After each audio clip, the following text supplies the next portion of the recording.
This is part 3 for chapter 17. We'll finish talking about logos and then go into ethos, pathos, and mythos as well. So when I say the word arguments, what do you think of?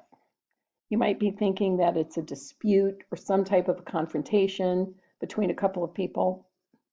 But when speaking about persuasion, we define an argument as a claim supported by evidence and reasoning for or against that claim. For example, if I say that the Latino Heritage Club should be given more funds next year, there's no argument because there's no evidence or reason supporting that statement. So to turn that statement into an argument, you'd want to say the Latino Heritage Club should be given more funds next year because it has doubled in size, and without an increase in funding, it can't provide its members the same number of programs. So the statement includes the claim supported by evidence and reasoning. So the types of logical arguments. These are proving your conclusions from the reasons and the evidence. So if you argue by sign, that's supporting a claim by citing information that signals that claim. Arguing by example, pretty much just what it sounds like, that you support a claim by providing one or more individual examples. You want to make sure that you have enough instances or examples cited so that listeners understand that you're not just picking, one out of the blue. Make sure that your examples are typical and representative. Then you can argue from analogy. This is where you support a claim with a comparable example that's very similar to the subject of the claim. You want to make sure that the subjects being compared are similar in the important ways, and that you need to know if any of the ways in which the subjects are dissimilar, is that important to your conclusion? And then finally, arguing from causation. This is supporting a claim by citing events that have occurred to bring about your claim.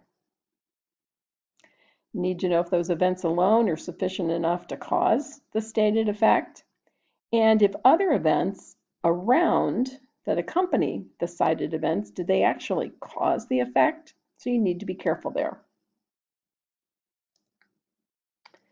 Okay, now let's talk about reasoning fallacies. Reasoning or logical fallacies. That's a flaw in reasoning. Think of them like a trick or an illusion of thought. And they can be used by politicians and by the media to fool people. There are dozens, if not hundreds, of these logical or reasoning fallacies. And here are 5 that the book talks about. A hasty generalization is when there really isn't very much evidence, or you might only have like one really weak example. For example, everyone who breathes secondhand smoke will develop lung cancer. Well, that is, first of all, it's not true, right? But that's an example of a hasty generalization. Okay, a false cause, where you try to link two things together, but the cause is false. An example, John tried cigarettes and flunked out of school. Well, he may have flunked out of school, but I doubt that he flunked out of school because he tried cigarettes. So there's a false cause there. An either or fallacy, an example of this is either we ban smoking indoors or kids will die. Well, you can't logically link those two together. A straw man fallacy is where you weaken the opposite position and you misrepresent it in some way, and then you attack that weaker position. So, for example, if you support smoking indoors, you support killing kids. Well, that's a straw man. And then an ad hominem fallacy attacks the person making the argument rather than addressing the argument itself. So an example here would be anyone who smokes is stupid and doesn't care about kids. Okay, I mentioned that there were dozens, if not hundreds, of these reasoning or logical fallacies. At the bottom of the slide, you can see this website, yourfallacy.is. And if you go there, they've got this interactive site where you can click on it. They can explain what that fallacy is. It's very interesting to go through, so I encourage you to go out and take a look at it.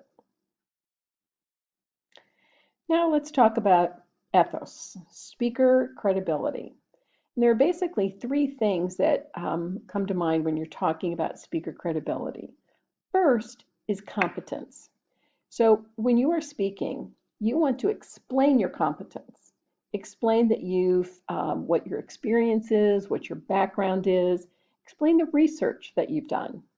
And make sure that your nonverbal communication is consistent. You want to appear confident. You need to have a good character. You need to reduce that psychological distance between you and the audience. You might use some humor. You might tell a touching story to begin. But you want to garner goodwill from the audience.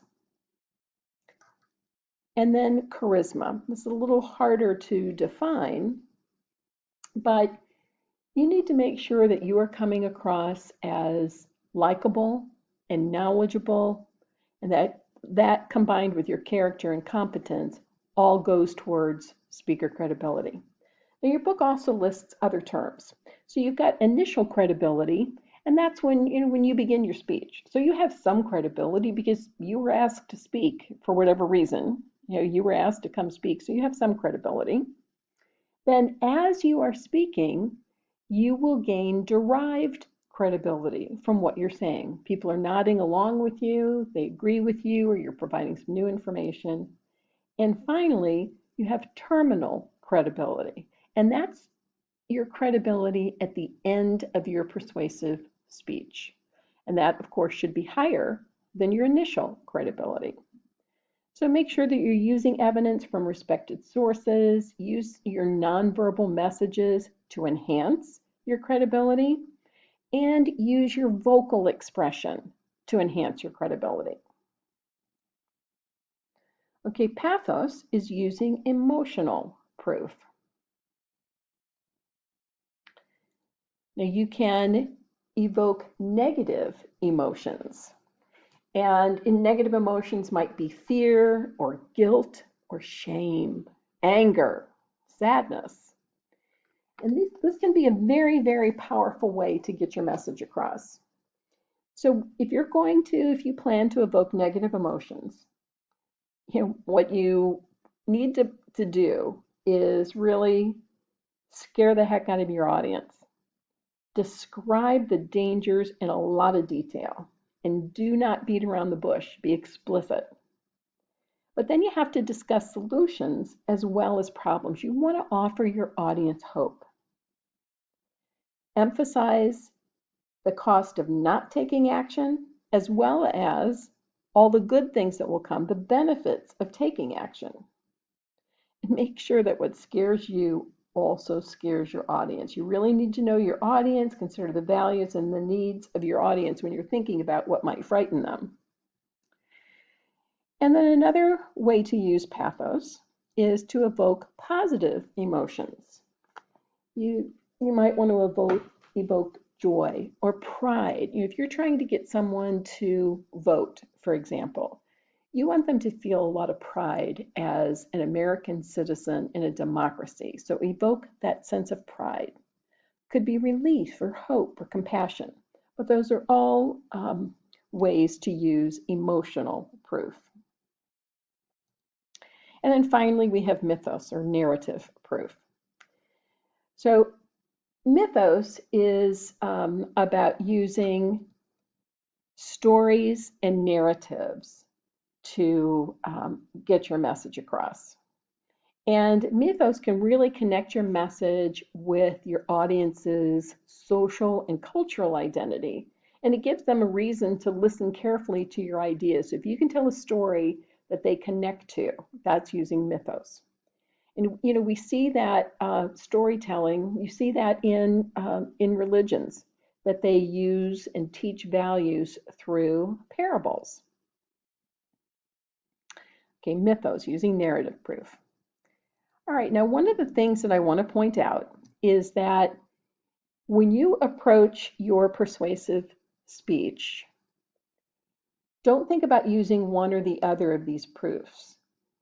You probably want to use logos and pathos and ethos and mythos if you're going to tell a story in your persuasive remarks. But you use them all. You might choose a primary one, but if you're just putting logical arguments out there, yes, it could be effective. But think about how much more effective it could be if you brought emotion into it along with your logical arguments. So make sure that you consider all of those types of logical proofs, or sorry, all those types of persuasive proofs when you're making your arguments. And that is the end of part 3 for chapter 17.